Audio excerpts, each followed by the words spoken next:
Welcome, everybody, to this Bloomberg Television and World Economic Forum discussion in the round. I love this format because it's going to allow us to cross-talk and really have a great conversation. We will open up the floor as well to questions, so get your questions going and thinking, and raise your hand later when I open up the floor to have a great discussion. Now, the topic is very, very difficult. The global economic outlook.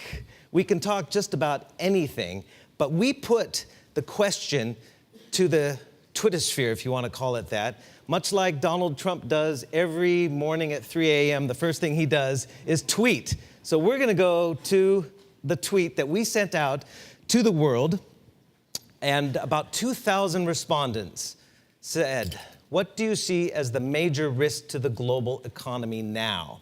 You can see the results, and our panelists here are the experts who can probably pick up on this. To my left is Helen Zhu. Of course, she is BlackRock's MD and head of China Fundamental Equities. Thank you, Helen.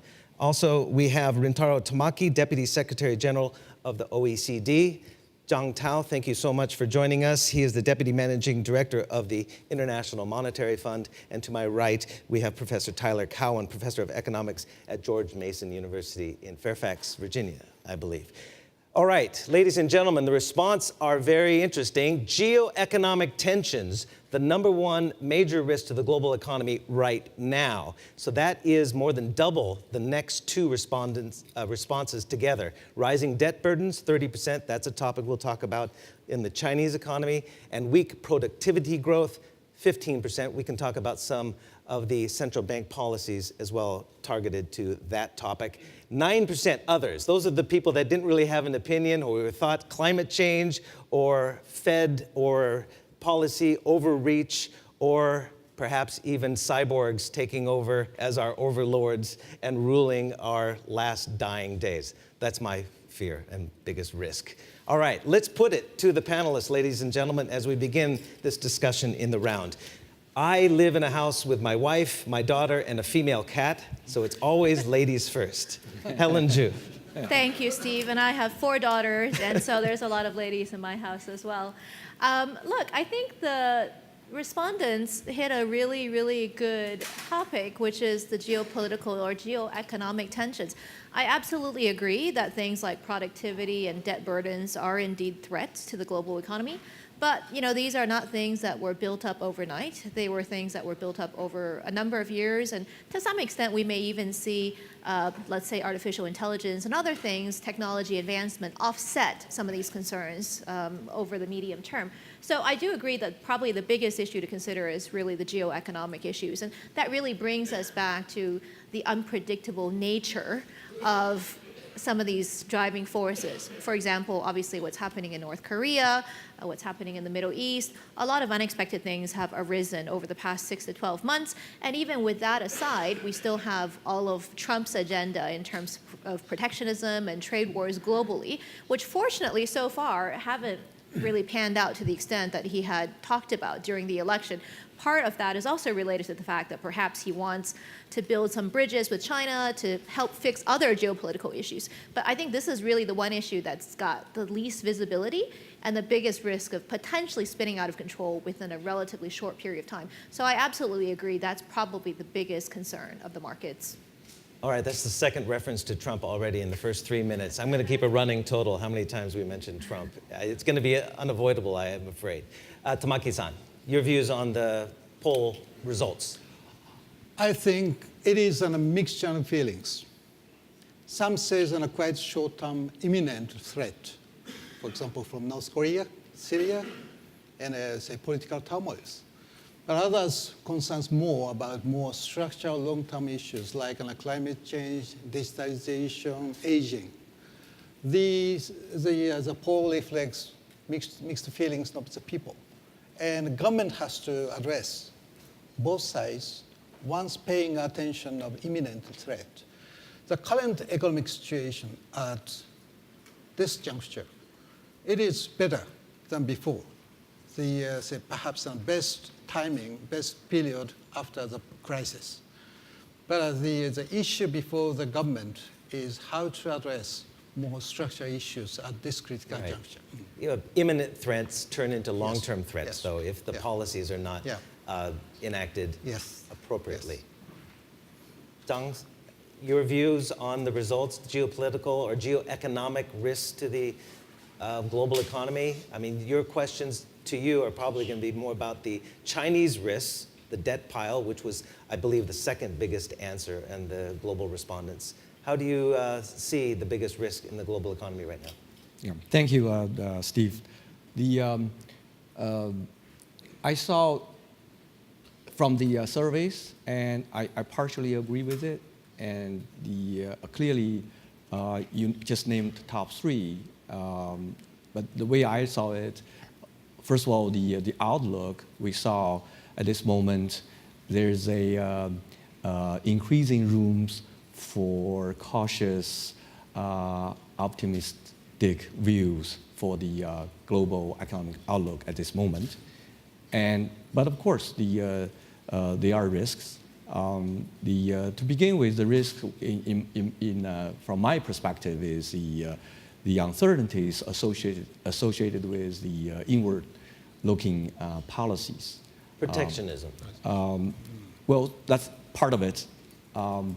And of course, another one is here mentioned is debt burdens. In my view, is part of the financial risks associated with, for example, there could be a more than expected rapid rising of the interest rate. Yes. So that's change the basic pictures. And of course, as the survey mentioned, there's a non-economic factors, geopolitical tensions, and so forth. So I think in the sense that some of the risks are already covered there, but there might be a little bit more broader for that. But most of them seems to me that some of them are short-term risks, some of them are medium-term risks. Then they need a different set of the policy mix to respond. We will elaborate more later on. Professor Cowan, from your global perch in Virginia, how do you see it? First, I don't think China is the main risk. In essence, people have been talking about that for too long. And when you have so many years to prepare for a debt problem, it tends to be manageable. The truly bad crises come as big surprises. Number one, I think by far, is the risk of a cyber attack. And the fact that none of you mentioned it makes me actually think it's a bigger risk. The situation in the Persian Gulf with Qatar and the possibility of an extension of the Saudi-Iran proxy war. Also, the blockade of Qatar is something hardly anyone anticipated. That means we don't have a good model of the situation. When you don't have a good model of the situation, the risk is probably quite high. Third, the interaction between North Korea and President Trump. Yes. The North Korean situation isn't new, but to actually have Trump as president, which I think on the domestic front actually will be okay, even though he is erratic. But in terms of foreign policy, there are a few checks and balances. We still don't know how to model his temperament. People who know him don't quite know how to model his temperament when he is unconstrained, and how that interacts with the situation when you have South Korea, China, Japan, other parties all doing their bit to push and shove it in different directions. Those, to me, are the three main risks right now. Trump 3? You could have called it North Korea, but either way. Okay. Well, let's pick up on cyber security and cyber threats first, because we just had the second ransomware major one after WannaCry, which hit global markets, spread to Asia yesterday. Ishwar Prasad, an economic peer of yours, of course, from Cornell University and the Brookings Institution, we interviewed him on Bloomberg Television. He said there is an underpriced threat right now from cyber terrorism, if you will, and it affects everyone. China has just launched its new cybersecurity law June 1st. You're taking steps as well. How much of a threat to the markets and to the economy, Helen, is cyber? I mean, crime? certainly it could be incredibly disruptive, and particularly depending on which area the cyber attacks target, could have totally different impacts in terms of the markets for sure. Whether it actually affects the outlook of the global economy over the medium to longer term, I think is another question mark. But certainly the disruption in terms of near-term stability, maybe bringing back up pretty significantly from a very, very low level. I think those types of impacts are quite likely should there be more of a cyber attack. I think the key issue here is that people will have very little sense of how to deal with it, how to contain it, and whether it recurs again next time, and in what format. So I think those types of issues would certainly increase the risk premium across all asset classes and bring some short-term disruption to people's confidence regarding at least the cyclical aspects, if not necessarily the structural aspects over the medium term. Does the OECD look at the risk profile of the global economy as it relates to cybercrime? Do you drill into that? Yes, we are so much worried about it. In terms of financial markets, we have, of course, traditional established markets like stock exchange, bond markets, but we are pushing financial risks outside our conventional markets. Many insurance companies, many institutional investors, others are taking risks. So we are quite concerned about the dysfunctioning of those players outside traditional, conventional market participants. Mm. The new cybersecurity law, some of the concerns from the international community is that it would be used to perhaps benefit domestic corporations, and also maybe you have to store your servers onshore. There are a lot of concerns, but also it shows that China can bolster and strengthen their defenses against this type of global attack. Yeah, I think the cyber securities has been caught increasing attentions around the world, including here in China. I think these people had a very good reason to do that. From our perspective, the IMF, it has serious implications of financial stability, and also things like the effort of anti-money launderings or counter terrorist financing effort.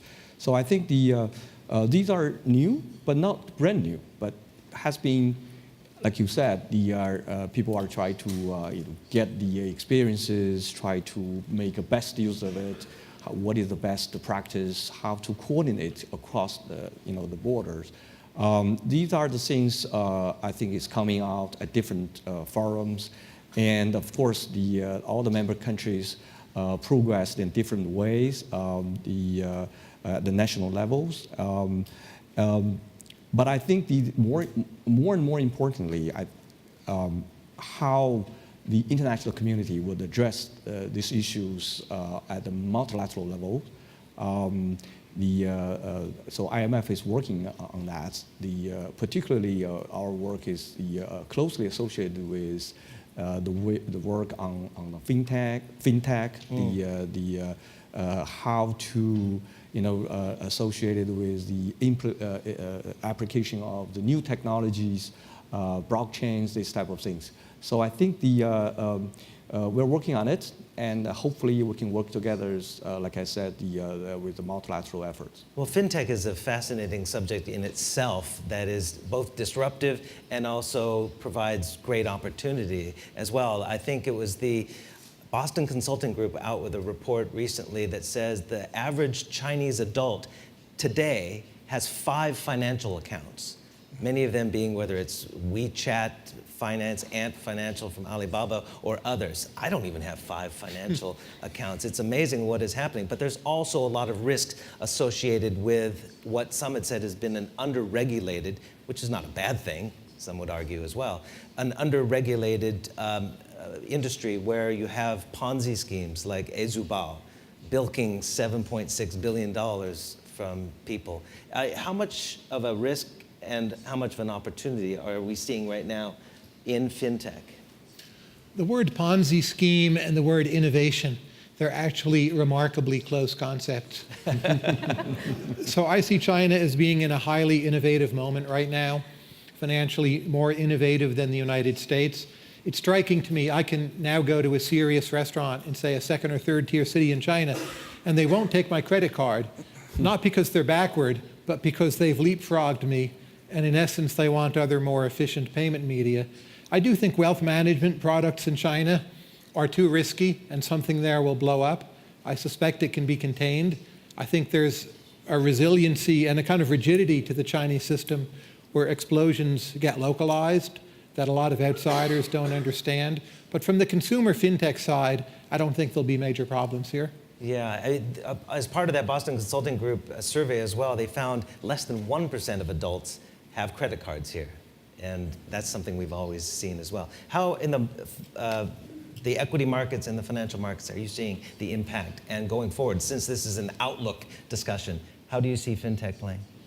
Well, it's definitely an area of phenomenal growth. Indeed, it brings risk because it's something new that people haven't necessarily experienced previously. But I would guess that 99% of people sitting in this room who have used WeChat payment or Alipay probably feel like it's really made their lives easier and it's made it much more convenient.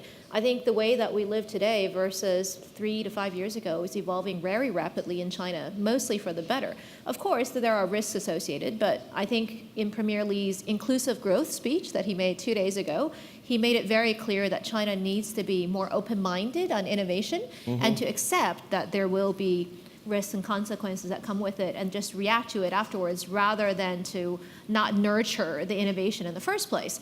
And I think, one time I had a chat with a friend of mine in one of the regulators in China, and I said, well, this has happened. How come you guys haven't responded? And he said, look, our organization only has 25,000 people. And I said, 25,000? That's a lot of people. He said, but we're working against the innovation of 1.3 billion people who are, making up new business models and trying to do things differently every single day. So of course, we can only respond after these things have come out and have gotten bigger, and then we react to see what should be allowed and what needs to be regulated better. So I think regulators have to, act in that way across the board. And I think, innovation and fintech is definitely going to be a huge force, making our lives for the better. And hopefully, we can contain the risks appropriately at the right juncture.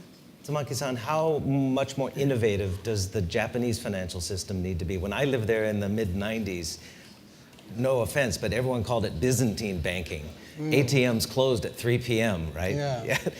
And probably 7 people handled the little tray if you wanted to make a deposit or a withdrawal going to the counter. How far have we come in innovation in Japan? Of course, the situation is now better than 20 years ago. Fintech has several aspects. One is like a chicken and egg. Innovation creates fintech. And fintech is more flexible, more positive in supporting financially the innovation as compared to with the conventional banking sector. Perhaps in terms of Japan, imminent threat is in banking industry and insurance industry. Their business model is now becoming quickly obsolete. And they have a huge presence in the economy. And their relevance is losing, and they have to reshuffle, restructure their banking structure. But this is a quite regulated industry. So it is, for the foreseeing future, it would be a quite difficult time, hard time for banking industry and regulators how to adjust fintech. While we're talking about banking and the potential for a banking crisis, if you go to New York, you might hear a lot more talk about the risks in China's banking system and what we don't know that's off book or off balance sheet or at the municipal level, and in the wealth management products, how bad the potential underlying assets are. From your perch as the former PBOC official and now at the IMF, how would you see the risk to the Chinese banking system right now? Well, I just made the comments on what is one of the main risks around the world is the financial risks. Certainly, that's related to some of the risks in the financial sectors everywhere. This include, for example, in Europe, the balance sheet problems of the banks, and some of the other emerging market as well. But here, yes, we saw the increasing larger amount of the off-balance sheet activities in the Chinese the financial market, And IMF just had the most recent FSAP, we call it, the Financial Sector Stability Assessment, which is run every 5 years for major economies, which is right now at the very late stage, and soon the report will be discussed at the board and then published. So as you pointed out, that there's the risk build up from there, and there might be because of many reasons. But I think this is, in our view, is that in general, this is something happened accumulative during the last 5 to 10 years, and partially related to the effort to overcome the global financial crisis, and also related to some of the issues with local government financing vehicles. Right. So these are very much already well elaborated in not only the FSAP, and also included in our most recently concluded the Article 4 consultations with our Chinese counterparts. From your view, though, is this deleveraging campaign that we're in now, does it run the risk of possibly overshooting and ruining the stability that has been created right now? That is, we have a sort of a lasting holding pattern on the recovery right now in the Chinese economy, allowing authorities to push forward with their deleveraging campaign ahead of the Party Congress. Do you see that this could potentially be a drag on growth further, though? Well, I think the deleveraging issues has been discussed in many places, and we also pay close attention to that. In general, this deleveragings, and you see there are different types of the deleveragings across different sectors, public sectors, corporate sectors. Then overall, people are trying to address these issues very carefully, try to make a balance on one hand to really take off those the credit which is wrong, like you said, the maybe excessive credit in some of the sectors, particularly in the corporate sectors. And on the other hand, they have to maintain to make sure there's the adequate support to first restructuring process, and also adequate support to some of the social sectors. So it's a balancing game. Right, and again, we've all talked and heard about the bifurcation of the Chinese economy, or there's probably even divided up more than just in two halves. There's the new economy and the services, which Li Keqiang talked about, accounting for more than 50% of GDP now. But there's these old state-owned enterprises as well, and there's overcapacity issues in steel and coal and the zombie companies, if you will. What is the risk? You said China is not the biggest global risk, but there must be underlying risk if China does go under prolonged issue, resolving the issues that are underlying. There's a productivity risk for China, even in the medium term, much less the long run, and much of that comes from the state-owned enterprises. Think of China, the country, as actually a big burst of fiscal policy, and most of all that goes through the SOEs, and that makes the Chinese economy in some way remarkably robust. But you keep on doing that, you keep on doing that, you invest 48% or even 50% of GDP. It's hard to get that right for so many years on end. And when you're doing simpler things, we need a road, we need a bridge, we need high-speed rail, it's not that hard to get it right. But you're now more and more at margins where the potential for decision quality decay is higher. I'm not convinced how much China actually has deleveraged so far. I'm very familiar with all the claims that it's going on, but things actually seem to be going too well to believe that there's been a lot of deleveraging. So I would focus on what's the actual timing of deleveraging when you look behind the rhetoric. I think we don't know, at least I don't know, but I see that as the key variable for China right now.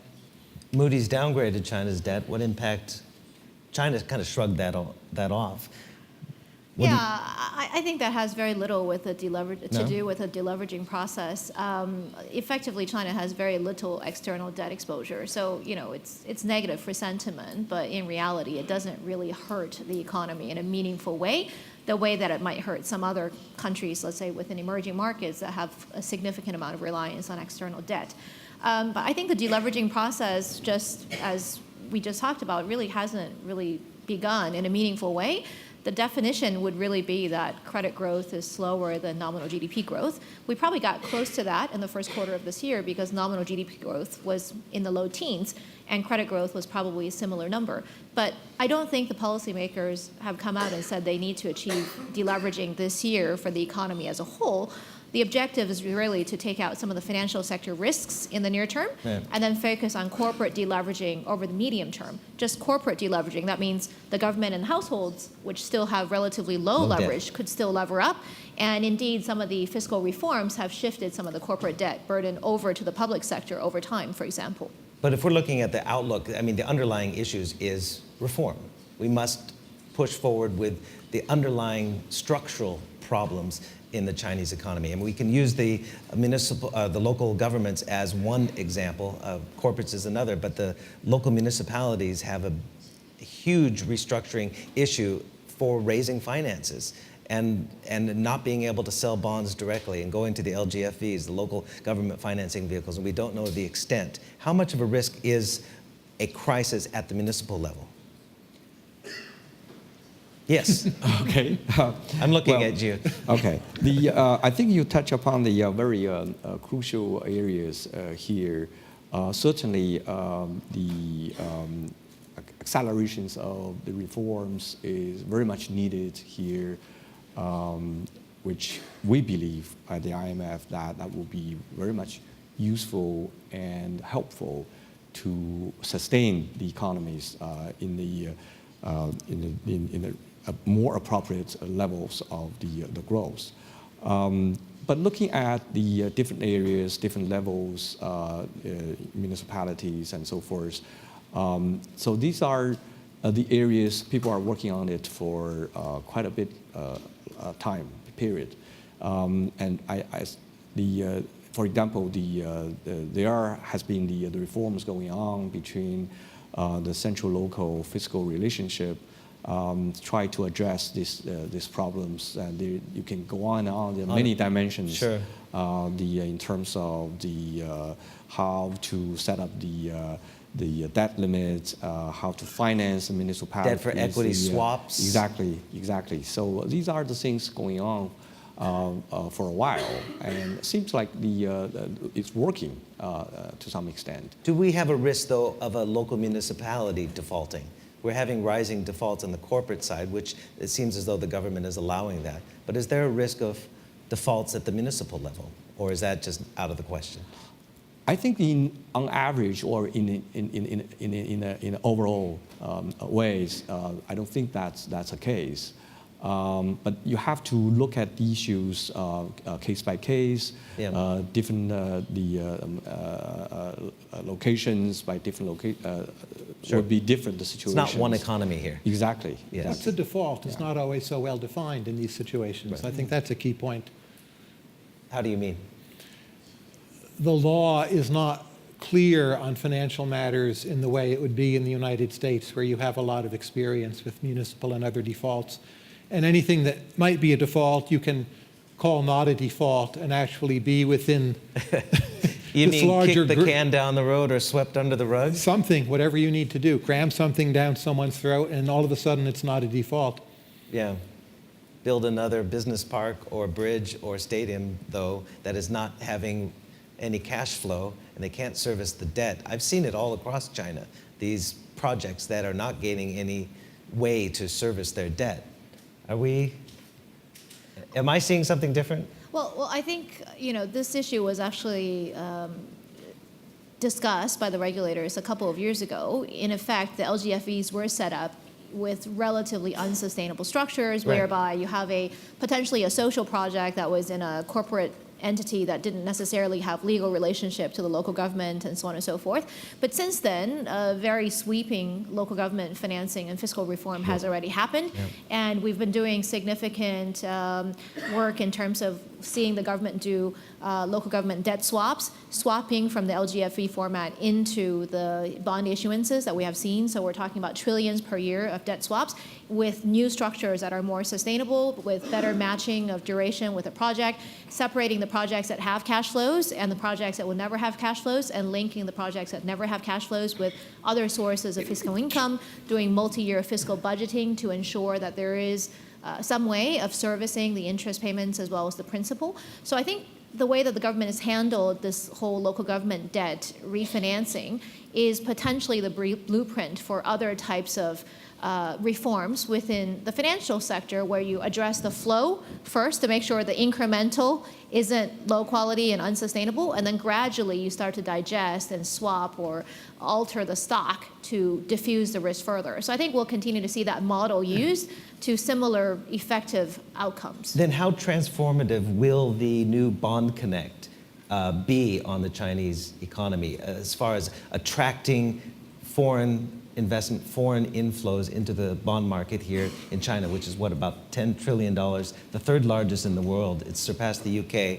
Japan's the next one in the United States. Do you see that attraction of foreign investment and foreign money into the bond market helping take a little bit of the pressure off an economy that is so over-leveraged? I think the Bond Connect has to be considered in a structural manner, not just as a short-term cyclical impact. It's definitely a very momentous step forward, and I think it's something that China needs to do sooner or later in terms of financial sector and capital account opening reforms. That said, even though we do believe that the Bond Connect will be announced fairly imminently, we don't think that the amount of inflows in the very beginning are going to be substantial in terms of having meaningful impact on the overall economy and environment in China. And that comes from a number of factors, like, for example, the fact that a lot of people globally still feel that renminbi will depreciate, and therefore, even though you get slightly higher yields in China, maybe it's offset by the FX risk that people perceive. It also comes from structural factors, like people feel like maybe the rating agencies aren't as fully developed, or maybe there isn't a proper debt pricing, developed or in action in the Chinese domestic corporate bond markets, and therefore people feel like if we don't really know whether you're getting paid for the risk, then they don't necessarily want to participate. But I think all of these things will be resolved over time with more structural reform and more advancement of the systems. So I think over the medium to longer term, the debt market opening up will have tremendous implications, but it doesn't necessarily mean that it all happens together on day one. Since we're talking about the outlook, I mean, obviously the ratings agencies have come into question here, whereas a corporate issuance by one ratings agency might be down here, but another one might give it a AAA rating, and transparency is an issue, is it not, for the development of the Chinese corporate bond market and attracting foreigners? I would step back and make a larger point. There's a lot of countries, when you look at the ratio of debt to income or GDP, it appears unsustainable. But I think that's the wrong comparison. If you look at the ratio of debt to national wealth, which is typically 6 to 8 times higher than GDP, then pretty much always, including for Japan, that number is entirely manageable. So I would ask the political economy question, is this nation capable of somehow mobilizing its wealth to address its debt problems? For China and Japan, I think the answer ultimately is yes. So you may see messiness, but a crisis where things collapse and implode, I think for that reason. Now you look at Greece, which in some ways their debt numbers are just like China's, but Greece cannot take the wealth it has and in some way pull it out and use it to pay off its debts, and perhaps neither can Italy. But that's the way to think about these, is not just the flows, but converting the stock into the flow. But why couldn't Japan do that? In terms of macroeconomic sustainability, he may be right, the professor may be right. The Japan accumulated wealth as compared to the accumulated debt, so it is manageable. The issue is more intergenerational. Almost a quite substantial part of assets, financial assets, are held by aged people. Yep. And in the future, younger generation has to pay back such kind of accumulated debt, particularly public debt. This is an issue of intergenerational distribution of burden. But someone inherits those securities, right? So you inherit, if you're the younger generation, you inherit those liabilities, but you also inherit the assets. Yes, but the situation is, it's such kind of extremely aged society. Inheritance happens from 95 years old to 65 years old, never coming down to working age. So inheritance does not solve the problem. Behind the accumulated debt in local municipality in China, we should see the distribution of tax revenue between central government and local governments. Local municipalities, particular, has no stable revenue sources to finance their needs. So perhaps, after successful reform of VAT in China, local tax reform is quite urgent. How key is the consumer in China? BCG, again, Boston Consulting Group, out with a report saying the consumption boom will add about $1.8 trillion to the economy by 2021. One of the problems in Japan has been the household savings. They keep it under the kotatsu. They're not spending. They're worried about their future. There's no social safety net. But China's trying to get people to unlock their closet and bring out their money. Yeah, well, you see there's a continuous progress in terms of moving towards domestic demand, including the consumptions. But we have to realize that the consumption behaviors related to many other issues, policies, regulatories, and also cultural. The Asian societies, things.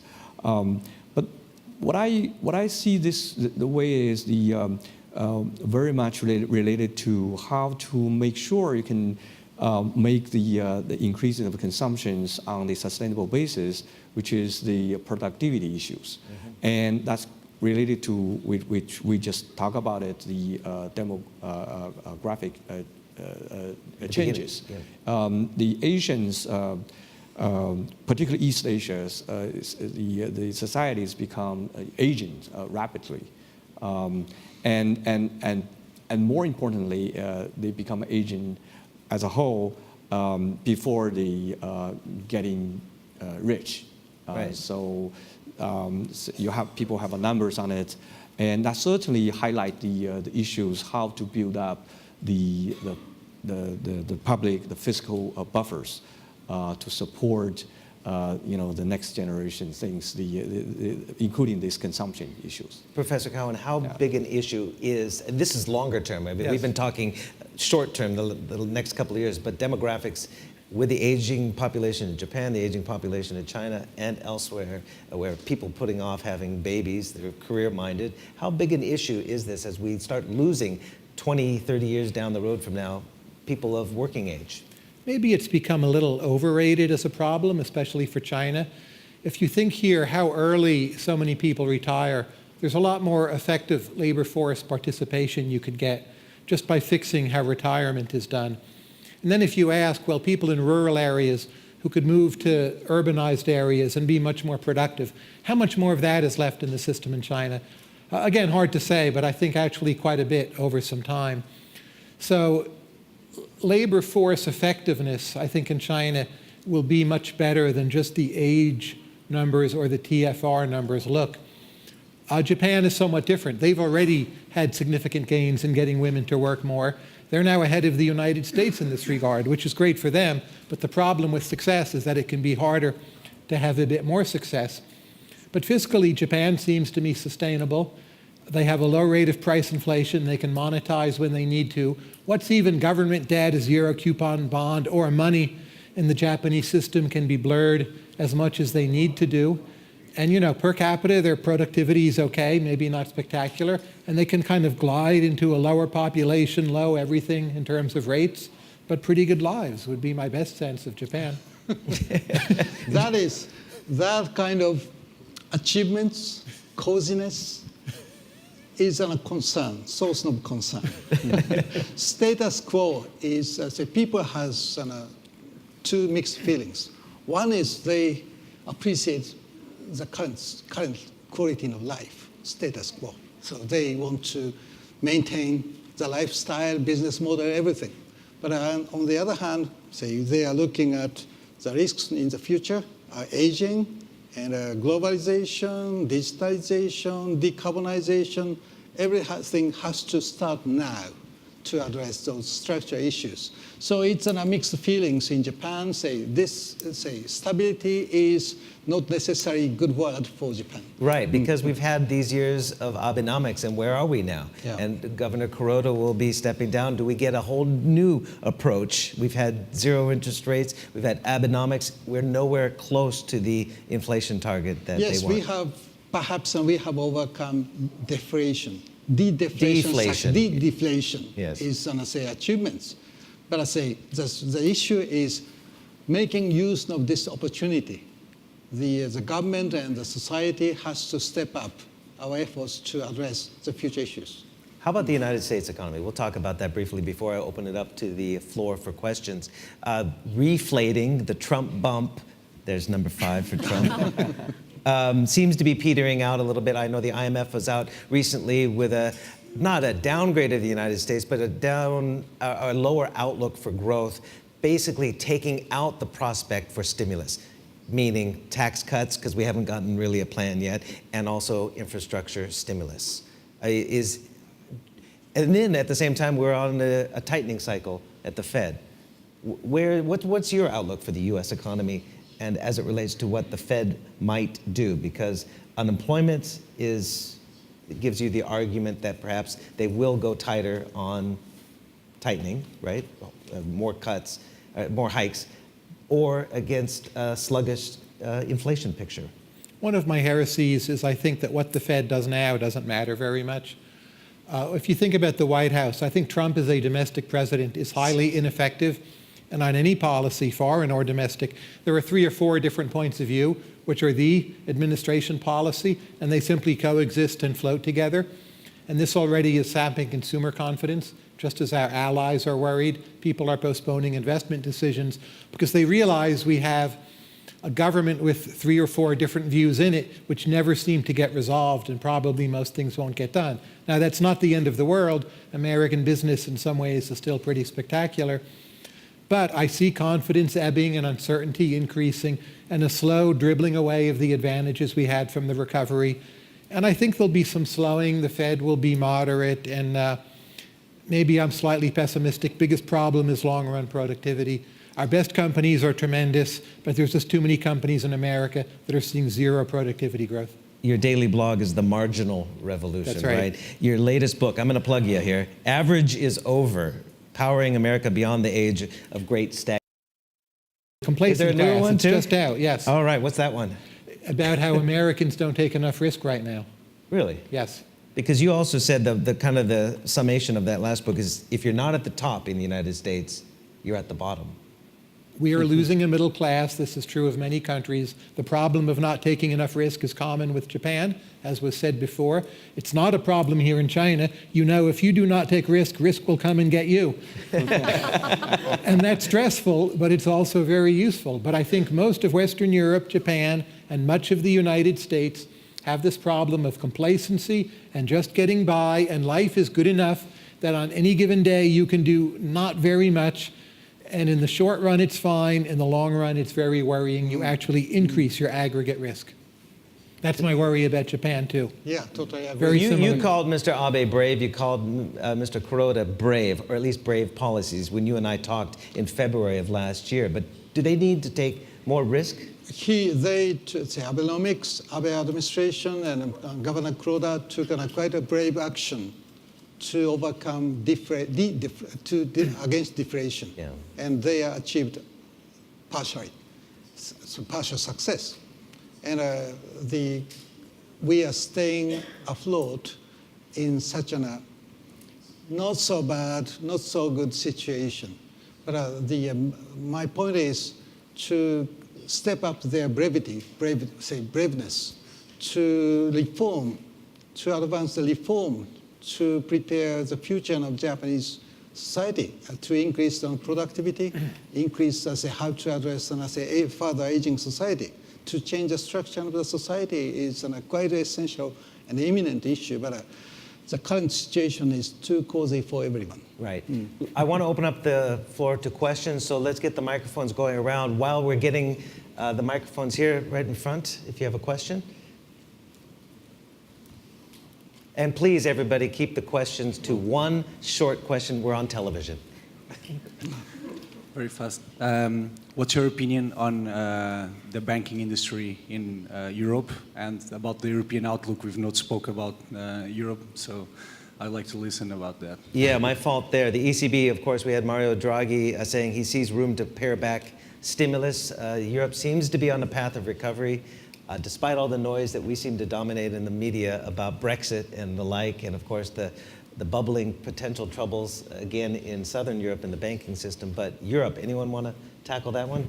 You know, in my view, there'll never be a truly effective banking union in the European Union. The differential treatments of the bailouts in Spain and Italy shows this quite markedly. It will end up as every nation on its own with aid at the edges to smooth over the biggest bumps. I think that's okay, actually. You know, the Germans and other Northern European countries, they understand that banking union is indirectly fiscal union, and they have to bail out those other governments through their banks. The bank, the government, fiscally, it's ultimately the same thing. So the mess that we know as the European Union, life there is still good, but I think it can continue for a long time in a kind of low growth stability. And I think that's what we're seeing. Voters will always be unhappy, but there's not really any other place for them to go. Here?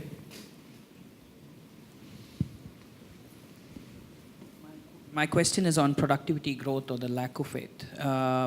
Despite all the new technologies, digital, AI, and all of that, we yesterday heard from Professor Cowan, for example, about the decline in productivity in some countries and Yes. less than 1% in most countries, except China, I think. So why has this not flown through? And would we see somewhere this flowing through in the next X years? What's your view?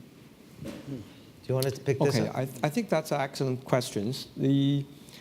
We see technology advances at the same time. We see the productivity growth is declining, and there must be a reasons, and people are actually struggling to find out the reasons. The way I saw it, there could be. One is the aging, because there are some studies saying that when people reach to a certain age of the limits, then productivity, innovations is coming down. But that can be debatable. But that's one of the reasons. But another reason is the declining of the trade. The ratio of the trade growth to GDP growth is about half since the financial crisis. So with the trade going down, the innovations coming, also will not contribute too much to the productivity growth. So the main things to me is we have to maintain the openness in order to promote the trade. So back to the theme of this the summer Davos, then innovation is the themes. We have to push forward to promote innovations so that the openness, the trade can be reinvigorated. That's the key to maintain to bring back the productivity. Instead of innovation in isolation, protectionism and those sentiments, border taxes, what does that do to the root of his question? Another aspect of productivity is divergence between quite limited number of high productivity companies, leading companies, and the rest. So the issue is, one of the issues is diffusion of new technology to other parts of the society. You are discussing the average productivity sluggish, but the reality is small number of high end and large number of low end. So how to integrate this divergence is a quite difficult issue, but I say this is really a challenge for the policymakers. More questions? Back here. Sorry, those behind me, I can't see you. You'll be next. You have discussed the perspectives for Japan, China, US, Europe. Let me ask you, what do you think about perspectives and role in the global economic outlook for Russia? Russia, who wants to tackle that one? Professor? My wife was born and grew up in Moscow, so I hear about this every day. And what I hear is so unremittingly negative, I feel I'm not objective. It seems to me Russia has incredible human talent and potential, but there's some political problem there which seems to be perpetual. And that Russia politically has some of the worst aspects of kind of 17th century Asian corrupt clan systems, and it still hasn't gotten out of them. So until that happens, I suppose I'm pessimistic.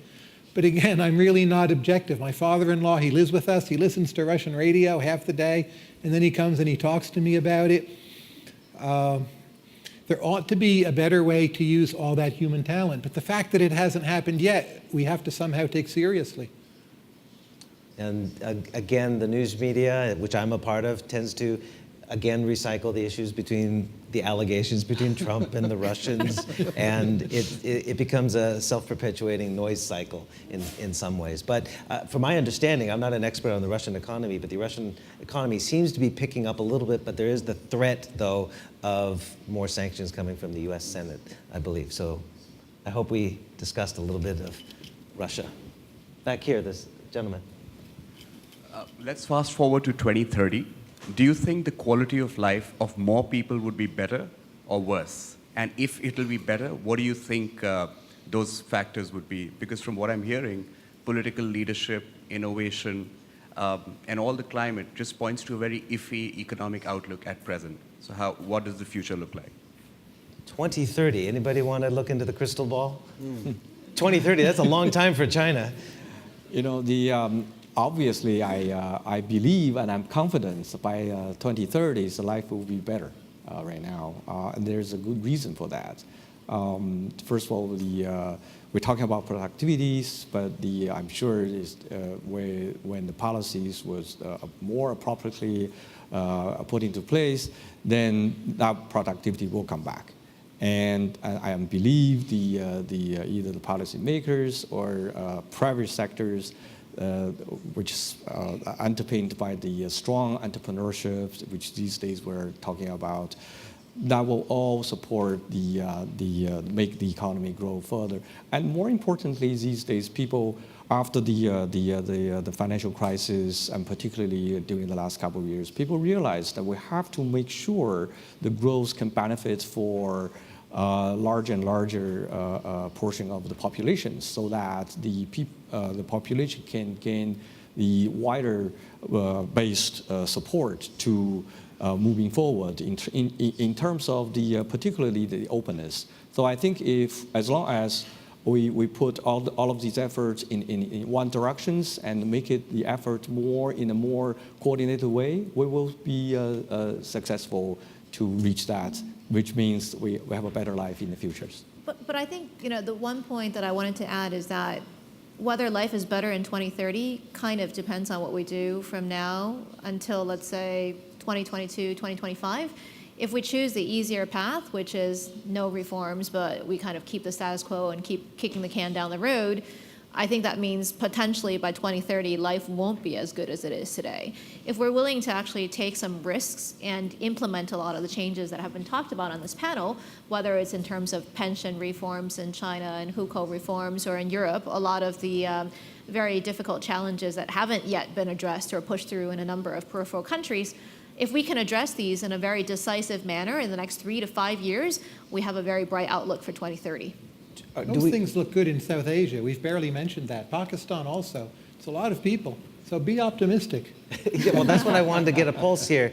We have 4 people on the panel here. Do we have more optimists or pessimists here? Do we have more of a chance to have another global financial crisis by 2030? Or will the protectionist walls be somehow chipped away and we'll have a more integrated global economy in 2030?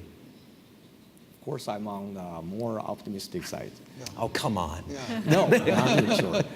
I mean, Yes. I mean, we have past experiences for years, we are human beings. We have enough wisdom to overcome the challenges. Yes, I agree with we have a lot of challenges, those risks we're talking about, but we will get through. Just speaking of this, the industrial revolutions, we have 4.0 all the way through 1.0, 2.0 until now.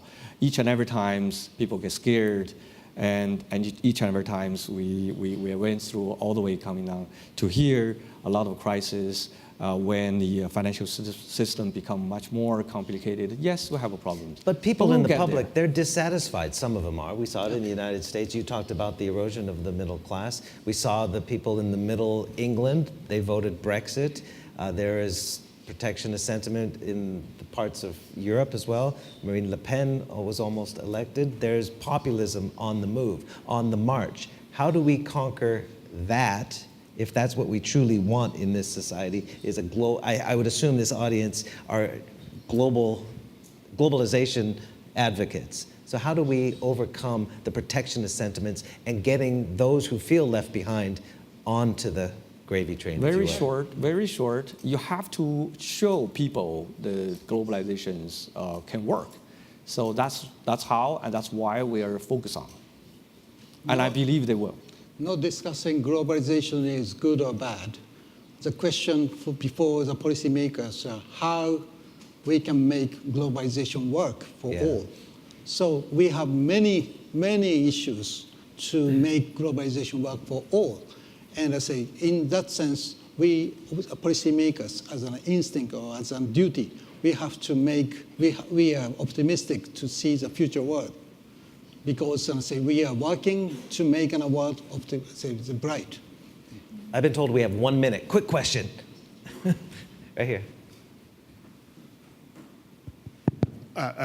Austin Okere is my name. Big question to the issue of the middle class and those that are left, middle class disappearing and those that are left behind. Supposing we change the mindset a bit, because what we have now is deep capitalism that seems to be built on extreme greed. What if we change it so that a billionaire is someone that touches 1 billion lives than has $1 billion in assets? Thereby, what we're measuring is impact rather than accumulation to keep. Will that work in this new dispensation? You mean encouraging philanthropy or what? Not philanthropy, but really investments in social, that are social in nature but still profitable. Elon Musk things like that. Yes. Well, we hear it from Jack Ma. We hear it from others who are trying to promote this type of investment. Ellen, do you have any views on this? Or? Look, I think policymakers globally are trying to push for these types of further endeavors. I think that if you look back to the last 10 years, we've had a very tumultuous period in the global economy. Sometimes when the pie is not necessarily getting bigger, people fight over the pie and it becomes harder, and some people end up getting a bigger slice and some people end up getting a smaller slice. What we're seeing now is, fingers crossed, the first more synchronized global cyclical recovery period in basically since 2010. And under that scenario, since everything's very much interlinked, if we continue to see good momentum and pragmatic approaches to managing the economies and not making irrational decisions towards non-inclusive types of growth, then I do think we can keep this virtuous feedback loop going, and over the coming years keep making the pie bigger. And once the pie becomes bigger, it becomes easier to share with everybody involved versus the kind of situation we've had to deal with in the past. Ladies and gentlemen, I hope we tackled the global economic outlook. It's a big topic. One word from each of you, optimist or pessimist? Optimistic. Optimism. Optimistic, of course. Optimism. I'm a pessimist. I'm a journalist. Thank you very much, everyone.